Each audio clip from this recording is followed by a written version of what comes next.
kita langsung ke kesimpulan rapat kerja pada hari ini. Kesimpulan rapat kerja Komisi 7 DPR RI dengan Menteri SDM Kamis 22 September 2022. 1. Komisi 7 DPR RI menyetujui penyesuaian pagu anggaran Kementerian SDM RI tahun anggaran 2023 dengan rincian sebagai berikut. 1. Sekretaris Jenderal sebesar 330.326.806.000 rupiah. Setuju ya? 2. Inspektorat Jenderal sebesar 68.495.687. Setuju?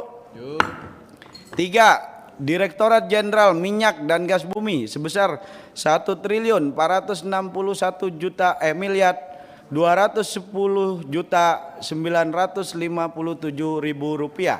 Setuju? 4. Ditjen Ketenagalistrikan sebesar 669.241.626.000 rupiah. Setuju? 5. Ditjen Mineral dan Batubara sebesar 678.939.471.000 rupiah. Setuju? 6. Dewan Energi Nasional sebesar 56.459.949.000 rupiah. Setuju? 7. Badan Pengembangan Sumber Daya Manusia sebesar 525.605.687.000 rupiah. Setuju? Badan Geologi sebesar 581.621.733.000 rupiah. Setuju? BPH Migas sebesar 224.302.000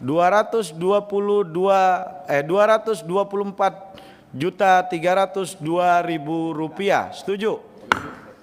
Direktorat Jenderal Energi Baru dan Terbarukan dan Konservasi Energi sebesar 868.714.647.000 rupiah. Setuju? Terakhir ini BP Migas Aceh sebesar 78.927.564.000 rupiah. Setuju? Dan total anggaran Kementerian SDM berdasarkan hasil penyesuaian dengan badan anggaran dan kita sepakati adalah 5.527.868.429.000 rupiah. Setuju ya?